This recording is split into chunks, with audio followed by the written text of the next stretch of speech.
Bismillahirrahmanirrahim. Assalamualaikum warahmatullahi wabarakatuh. Selamat sore dan salam sejahtera untuk kita semuanya.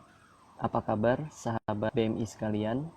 Insya Allah pada sore hari ini kita akan berdiskusi santai sebagaimana program Beruang Madu Institute, yaitu program Learning and Growth dalam rangka untuk berdiskusi terkait dengan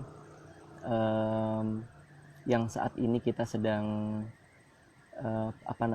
sedang rame-ramenya, tapi kali ini kita akan membahas tentang program yang cukup menarik, yaitu program proteksi pangan dalam rangka untuk menggeliatkan usaha kecil, mikro, dan menengah. Dan insya Allah nanti kita akan kehadiran narasumber dari Lembaga Kemanusiaan iCare Balikpapan. Baik, sebelum kita nanti berdiskusi dengan narasumber, perlu kami sampaikan bahwa kembali mengingatkan kepada seluruh warga Balikpapan untuk tetap menjaga kesehatan dan selalu mematuhi protokol yang telah ditetapkan oleh pemerintah, khususnya pemerintah Kota Balikpapan, yaitu menggunakan masker, menjaga jarak, dan selalu cuci tangan dengan sabun. Ya, semoga kita semua selalu terjaga dan terlindungi dari penularan virus COVID-19 yang saat ini sedang dalam masa-masa kritis. Setelah sekian lama, ya kurang lebih mungkin sudah hampir 7 bulan kita mengalami pandemi yang sangat membuat kita mengalami keterbatasan untuk beraktivitas, kemudian untuk memberikan kontribusi di masyarakat. Tetapi dengan adanya teknologi kita bisa memanfaatkannya sehingga aktivitas dan kontribusi kita bisa tetap berlangsung sebagaimana biasanya. Baik rekan-rekan sekalian, kita masih menunggu narasumber kita, yaitu Bang Kasman, yang insya Allah nanti akan bergabung bersama kita. Sebelum kita nanti berbincang dengan Bang Kasman, saya mungkin akan sedikit menyampaikan profil beliau ya. Jadi Bang Kasman ini adalah manajer program di Lembaga Kemanusiaan iCare Balikpapan, dan iCare Balikpapan sebagaimana teman-teman ketahui adalah kemanusiaan yang aktif di berbagai bidang, khususnya bidang pendidikan, sosial, dan ekonomi, yang insya Allah gebrakan dan aktivitas-aktivitas yang dilakukan oleh lembaga ini sudah sangat terasa sekali manfaatnya, tidak hanya untuk warga Kota Balikpapan tetapi juga warga yang berada di luar Kota Balikpapan. Bahkan tidak hanya di Kalimantan Timur saja ya, tetapi juga sampai ke luar Kalimantan. Nah, sehingga ini adalah lembaga yang sangat luar biasa sekali dalam memberikan kontribusi untuk masyarakat. Nah, rekan-rekan sekalian, di kesempatan kali ini juga nanti kita akan membahas salah satu program yang digagas atau sedang digencarkan oleh iCare Balikpapan, yang program ini sangat menarik karena di dalam program ini ada beberapa gebrakan atau manuver gitu ya, yang tujuannya itu tidak hanya satu tetapi bisa lebih dari satu, yang nanti kita akan dengarkan bersama dari narasumber kita, Bang Kasman. Baik rekan-rekan sekalian, kita masih menunggu kehadiran narasumber kita pada sore hari ini. Kemudian saya juga ingin menyampaikan kembali terkait tentang program Learning and Growth yang menjadi salah satu kegiatan Beruang Madu Institute. Ini merupakan program kegiatan rutin kita seminggu sekali, dan format atau konsep kegiatannya sangat simpel, yaitu kita berdiskusi ringan dengan narasumber yang kita undang untuk memberikan edukasi, memberikan pencerahan terkait dengan tema yang kita tentukan. Dan sudah beberapa kali diskusi kita lakukan, dan ini adalah diskusi yang kesekian kalinya. Insya Allah ini adalah diskusi yang ke-10 kali di masa pandemi ini, dan insya Allah kegiatan ini mudah-mudahan akan tetap berlangsung, dan mudah-mudahan dapat memberikan manfaat yang banyak untuk masyarakat, khususnya Kota Balikpapan tercinta. Konsep untuk kegiatan learning and growth ini juga sangat simpel ya. Jadi kita selain live IG seperti ini, berdiskusi ringan seperti yang sedang kita laksanakan ini, kita juga mengambil tema-tema yang sangat ringan gitu ya. Jadi tidak terlalu berat, dan tema-tema yang dirasakan oleh sebagian besar atau mayoritas masyarakat gitu ya, yaitu terkait dengan pendidikan, kemudian terkait dengan sosial, dan terkait dengan perekonomian. Dan dari tema-tema ini kita sudah banyak membahas ya terkait dengan tema yang tadi kita sampaikan ya, mulai dari pendidikan, kemudian masalah sosial, dan masalah perekonomian. Dan insya Allah nanti kedepannya kita akan membahas terkait dengan tema ketahanan pangan ya, yang ada kaitannya juga dengan diskusi kita pada sore hari ini, yaitu tentang program proteksi pangan. Baik, terkait dengan learning and growth juga dengan konsep yang simple dan ringan, harapannya mudah-mudahan bisa berjalan secara kontinu, menghadirkan narasumber-narasumber yang masih muda secara usia, ya, narasumber-narasumber dari kalangan milenial, sehingga juga nanti pembahasannya juga santai gitu ya, tidak berat dan mudah dicerna oleh masyarakat sekalian. Oh iya, teman-teman yang saya hormati, terkait dengan situasi pandemi kali ini, kita melihat di Kota Balikpapan masih sangat rentan sekali akan penyebaran COVID-19, bahkan jumlah atau peningkatan dari penularannya semakin meningkat gitu ya. Nah, sehingga membutuhkan kewaspadaan dari kita semua untuk selalu menggunakan masker, untuk selalu menjaga jarak, dan juga selalu mencuci tangan dengan sabun. Nah, ini adalah protokol-protokol yang harus kita lakukan dalam rangka untuk tidak hanya menjaga diri kita, tetapi juga sebagai bentuk kepedulian kita kepada orang-orang yang ada di sekitar kita, terutama orang-orang yang kita cintai, keluarga, sahabat, rekan-rekan yang ada di tempat kerja, sekolah, kampus. Nah, oleh sebab itu membutuhkan kepedulian kita bersama. Dan dari kabar yang ada pun juga sangat memprihatinkan ya, kondisi terkait dengan penambahan kasus positif virus COVID-19 ini, sehingga membutuhkan upaya ekstra berupa kepedulian dari kita semua. Baik, rekan-rekan sekalian, kita masih menunggu narasumber kita pada sore hari ini, dan untuk saya ulangi kembali untuk yang baru bergabung, jadi kita akan membahas tentang program proteksi pangan ya, dalam rangka memberikan pencerahan kepada kita semua bahwa di masa-masa sulit seperti ini masih terdapat peluang kita untuk bisa saling berbagi, bisa saling membantu dan menolong masyarakat yang terdampak. Nah, alhamdulillah untuk narasumber kita sudah hadir. Kita akan bergabung bersama Bang Kasman.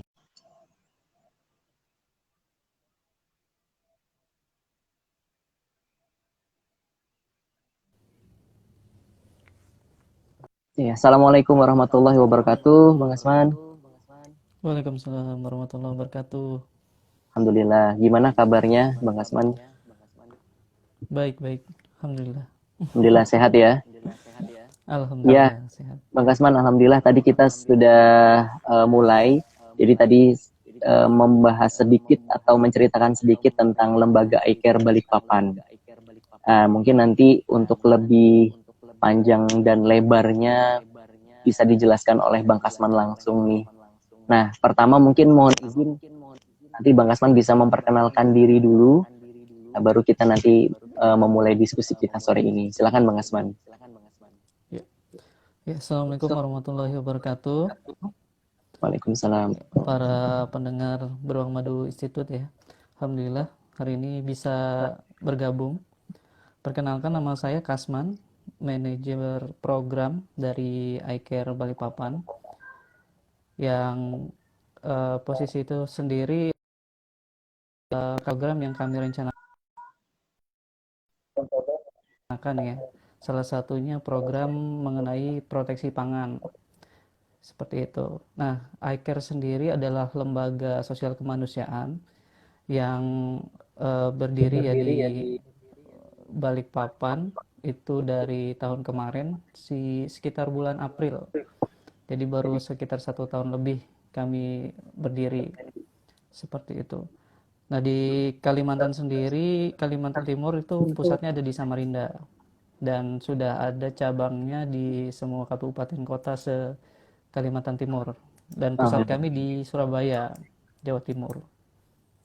Seperti itu. Meskipun baru nih lembaga iCare ini, kayaknya gerakannya sudah luar biasa ya. Tidak hanya di Balikpapan, tetapi juga keluar kota Balikpapan ya, Bang Kasman ya. Iya. Beberapa program yang kami buat dan donasinya kita himpun, kita salurkan ke berbagai tempat ya. Tahun lalu kami menyalurkan program juga di Ambon, terus di Palu, korban di Palu. Teman-teman di Aceh barusan kemarin karena ada isu tentang pengungsi Rohingya ya yang singgah di Aceh, akhirnya kita menyalurkan donasi melalui iCare Aceh, seperti itu. Oke, luar biasa. Baik, nah sekarang kita akan mulai diskusi terkait dengan tema kita pada sore hari ini, yaitu program proteksi pangan gitu ya. Nah, sebenarnya program ini apa sih Bang Kasman, boleh diceritakan sedikit? Ya. Awal mula program ini sebenarnya dimulai dari COVID ya. Awal mula COVID itu di bulan sekitaran Maret ya, nggak salah, sebelum bulan Ramadan. Jadi kita ngelihat dari COVID ini sendiri, kita ngelihat potensi berkurangnya pemasukan dari warga ya, secara ekonomi. Dan juga kemungkinan akan adanya pengurangan lapangan pekerjaan. Yang awal kita soroti itu saat itu adalah teman-teman dari ojek online, ojol. Jadi kita memprediksi bahwa adanya pengetatan di Balikpapan ya, secara khusus kita nyebutnya tuh kayak PSBB atau pembatasan wilayah ya. Kita ngelihat salah satu yang akan terdampak nantinya itu adalah teman-teman ojol. Jadi akhirnya kita ngelihat adanya potensi untuk kekurangannya penghasilan dari warga. Akhirnya kita menginisiasi program proteksi pangan. Di awalnya kita belum menyebut namanya itu proteksi pangan ya, jadi setelah Ramadan itu baru kita menyebut program proteksi pangan. Seperti itu. Jadi ternyata dari awal yang kita duga itu dampaknya itu masih terasa sampai sekarang, dan prediksi kami ya minimal sampai Desember lah. Jadi program proteksi pangan ini sendiri kita akan jalankan paling minimal, mudah kita mampu menghimpun donasi sampai di bulan Desember. Nah, programnya itu seperti apa sih? Jadi dari dari bulan Maret itu kita donasi dan membelikan sembako ya, berupa beras, kebutuhan pangan di sehari-hari yang bisa bertahan sekitar sepekan atau 2 pekan, mereka bisa dirasakan gitu ya manfaatnya. Jadi tidak bukan makanan jadi yang langsung dimakan dan habis gitu. Jadi ada beras, ada makanan kaleng ya seperti sarden, ada telur, ada kebutuhan harian seperti gula, minyak. Sempat kita ngasih madu di awal-awal itu karena kita ngelihat bahwa eh, saudara-saudara kita yang membutuhkan ini juga butuh untuk memberikan asupan gizi yang lebih ya untuk dirinya untuk bertahan dari adanya COVID ini seperti itu. Oke. Ya, program proteksi pangan ya namanya. Nah, terkait tentang program ini berarti kan konsepnya tadi sebagaimana yang Bang Kasman bilang bahwa latar belakang dari kegiatan ini, program ini adalah karena adanya situasi pandemi yang masih saat ini kita rasakan. Kira-kira program ini masih tetap relevan nggak ya selepas masa pandemi nanti? Bagaimana menurut Bang Kasman kira-kira? Akan tetap relevan tapi kemungkinan sasarannya akan lebih berkurang gitu ya karena kemungkinan aktivitas ekonomi itu sudah mulai normal dan teman-teman yang tadinya kehilangan pekerjaan atau penghasilan bisa mendapatkan penghasilan itu kembali seperti itu. Tapi mungkin kita akan mengarahkan itu di orang-orang yang tidak mampu. Memang dari awal sebelum COVID itu dia sudah memang tidak mampu dan karena dampak COVID ini mereka lebih tidak mampu lagi gitu. Tapi memang karena COVID ini akhirnya sasaran kita jadi lebih luas gitu. Karena memang yang terdampak dari corona ini atau COVID-19 itu lebih banyak. Oke. Kemudian dari program proteksi pangan ini ada nggak cerita-cerita terkait tentang bagaimana situasi dari penerima ini ya, penerima program ya istilahnya ya, penerima program ini kesan-kesannya bagaimana Bang Kasman? Ya, jadi memang ya teman-teman kita ini akhirnya ya kalau kita ngelihat awalnya pas kita misalnya kenal dengan seseorang karena terdampak adanya corona ini akhirnya penghasilannya mereka itu betul-betul menurun gitu ya. Yang awalnya kita lihat itu mereka berkecukupan akhirnya terdampak juga gitu ya.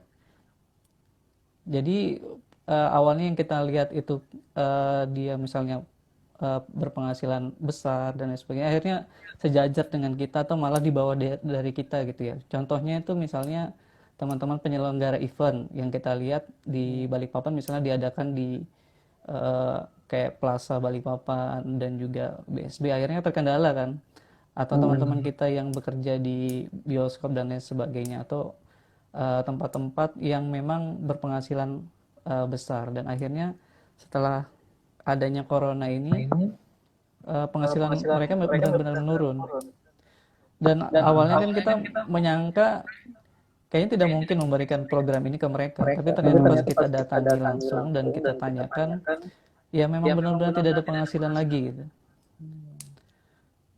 Dan ini juga sih dari itu kita ngelihat juga bahwa ternyata memang salah satu yang perlu diperhatikan adalah manajemen dari ekonomi keluarga gitu ya.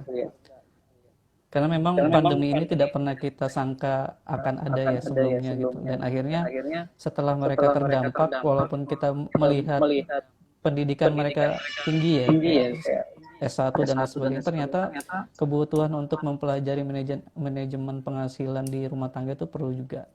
Seperti itu. Jadi hal-hal yang menarik seperti itu. Misalnya tadi yang saya sampaikan dia berpenghasilan tinggi, tapi pas kita beri program itu ya mereka sangat senang sekali gitu, sangat terbantu.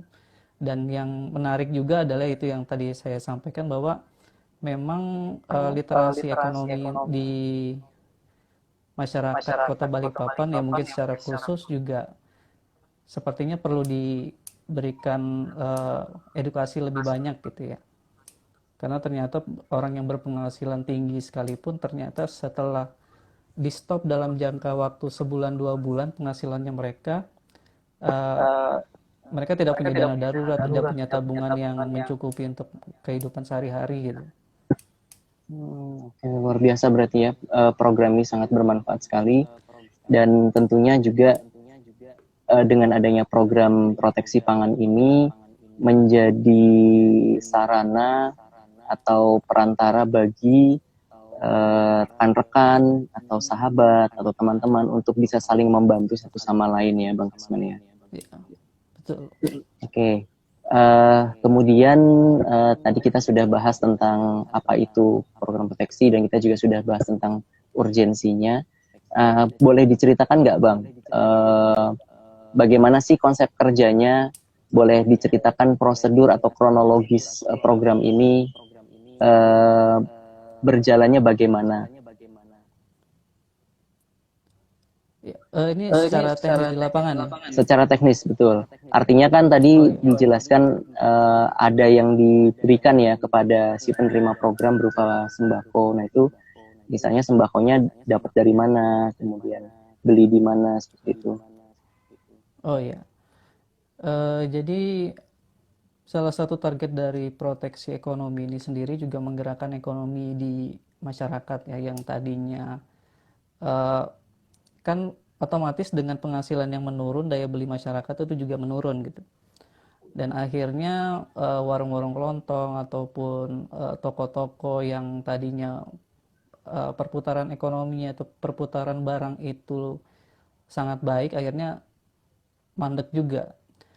Nah, jadi saat kita pikir-pikir juga dengan program ini, ternyata bisa juga kita gerakan usaha kecil ya, untuk menjadi penyedia barang, dan akhirnya perputaran barang atau perputaran ekonomi di masyarakat itu sedikit terbantu lah untuk menuju lebih normal lagi gitu ya.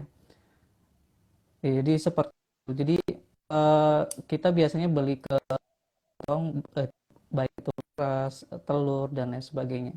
Ya memang makin ke sini alhamdulillah makin baik ya. Di awal yang sangat parah itu di Maret dan di bulan Ramadan.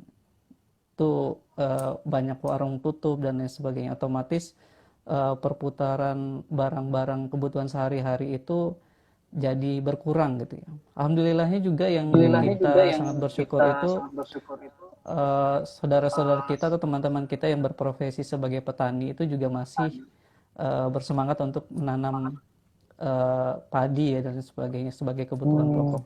Bayangin aja kalau itu sudah terdampak ke mereka, dan akhirnya mereka berpikir untuk ya udah nggak usah nanam dulu lah, tunggu setelah COVID aja ya. Jadi kita mau makan apa gitu. Seperti itu. Ya, jadi kalau direntet lagi, perputaran program ini membantu banyak sekali ya. Selain kebutuhan sehari-hari orang yang tidak mampu atau terdampak secara ekonomi, dan juga kita bisa memanfaatkan perputaran barang itu dari program ini, akhirnya ekonomi itu terbantu walaupun sedikit ya. Kalau lembaga seperti iCare yang menjalankan yang mungkin hanya beberapa ratus paket per bulannya, itu paket sembako ini maksudnya, tentu saja tidak akan menggerakkan begitu banyak. Tapi kalau misalnya saja pergerakan ini atau gerakan ini dilakukan di masyarakat, mudahan saja ada perubahan yang lebih baik ya, seperti itu. Oke, ya program ini sangat bukan hanya menarik ya, tetapi sangat solutif kalau kata Bu Tejo ya. Sangat solutif sekali. Jadi luar biasa kalau misalnya program ini bisa digandakan gitu ya atau diduplikasi di masyarakat, maka ini akan menjadi satu gerakan yang luar biasa, gerakan saling membantu di tengah pandemi. Dan kira-kira ada nggak rencana dari Lembaga iCare Balikpapan sendiri untuk mensosialisasikan program ini, Bang Kasman? Ya, kita sih terus mengajak masyarakat ya untuk bersama menjalankan program seperti ini. Dan kita lihat alhamdulillah warga Balikpapan termasuk orang yang pedulinya sangat tinggi ya. Jadi menduplikasi misalnya program-program yang berjalan di daerah Jawa, misalnya yang menaruh sembako atau sayuran di depan pagar rumah dan sebagainya, itu salah satu hal kecil yang bisa membantu lah. Walaupun memang segala sesuatu yang baik itu harus di manajemen dengan baik juga gitu. Maka bekerja sama dengan lembaga apapun itu ya seperti iCare dan lain sebagainya, tentu saja itu bisa lebih efektif untuk mengena di masyarakat. Karena memang setelah kita sudah bisa membantu saudara-saudara kita yang ada di atau tetangga-tetangga kita ya, misalnya tadi program untuk menaruh sembako ataupun sayur di depan rumah kita, tentu saja kita harus bergerak keluar ke orang-orang yang uh, tidak atau belum tersentuh program-program seperti itu. Bayangin aja kalau di suatu daerah itu tetangganya tidak mampu semua gitu ya. Siapa yang jadi orang yang menaruh sembako itu di depan rumah? Maka itulah peran-peran dari lembaga sosial kemanusiaan seperti iCare seperti itu. Oke, Nah, mantap. itu memang kita terus beri ajakan ya kepada warga Balikpapan untuk berdonasi ataupun membuat program-program serupa gitu. Dan saya lihat salah satu program yang cukup menarik saat di bulan Ramadan itu membuat dapur umum gitu ya. Nah, itu juga salah satu program yang menarik untuk diduplikasi. Bisa saja saat ini program itu masih dibutuhkan gitu ya. Dilihat dari lokasi, mungkin tetangga kita ada yang memang banyak yang belum membutuhkan, tapi program seperti pembagian sembako itu lebih lama dirasakan karena misalnya kita berikan sembako yang bisa bertahan sepekan dua pekan, tentu saja itu lebih lebih ini ya, lebih membantu seperti itu. Oke, oke. Iya, luar biasa ya.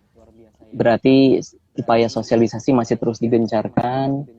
Mungkin ada audiensi juga ke pemerintah mungkin ya. Nah, bisa karena bisa diterapkan secara meluas kan kalau misalnya pemerintah yang menggerakkan gitu kan.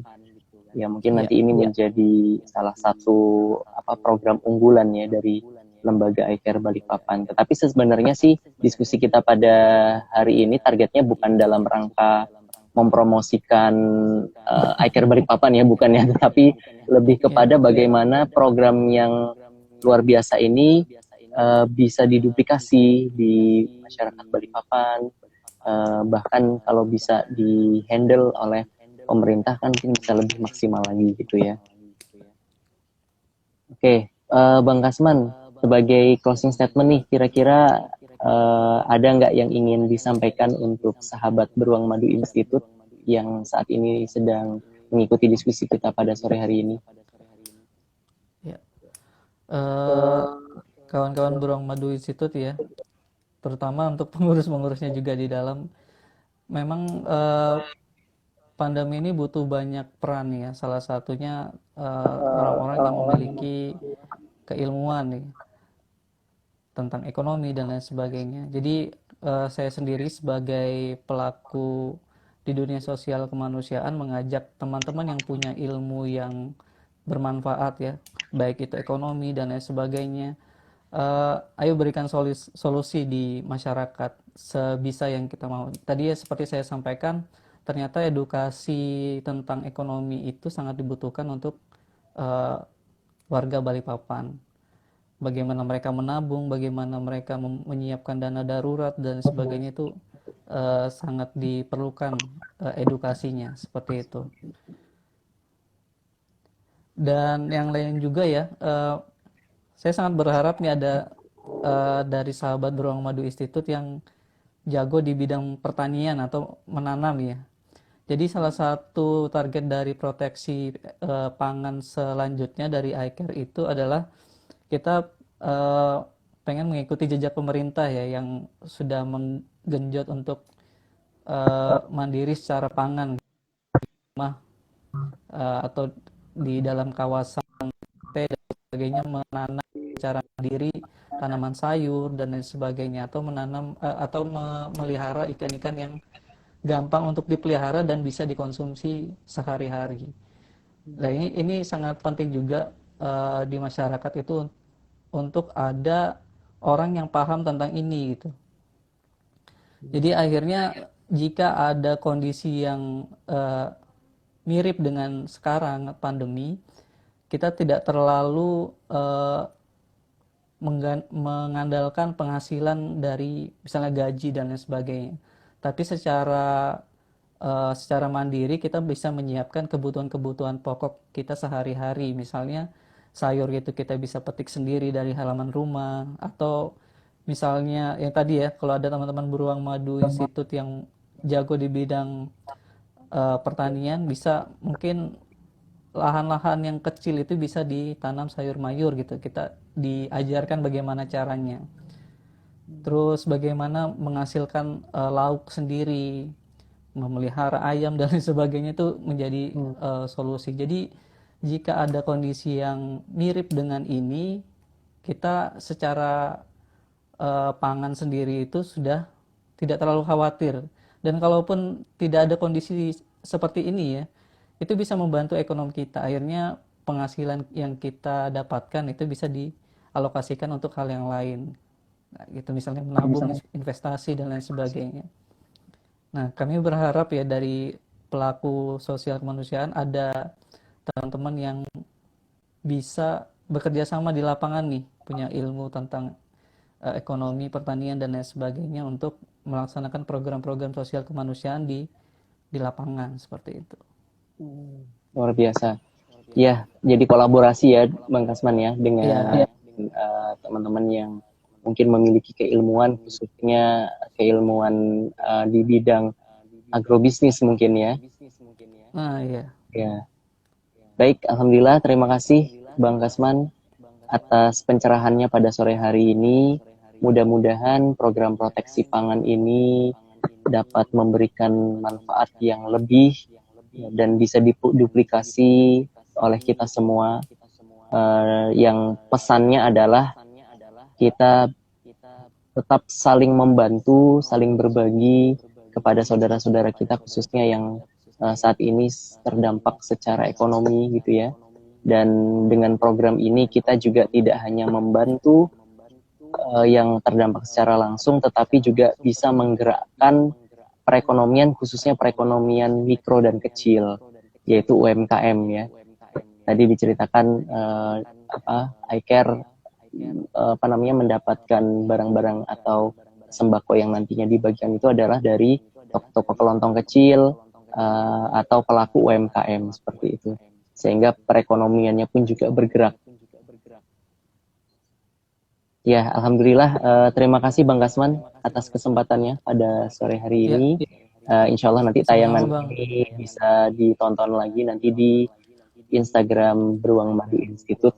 Bagi teman-teman yang mungkin baru bergabung dan belum sempat mengikut dari awal, nanti bisa ditonton ulang di IG kita. Alhamdulillah, terima kasih kepada Bang Kasman yang sudah berkenan pada sore hari ini, dan juga kepada sahabat BMI yang sudah hadir dalam diskusi kita pada sore hari ini. Kita tutup. Terima kasih. Assalamualaikum warahmatullahi wabarakatuh. Waalaikumsalam warahmatullahi wabarakatuh.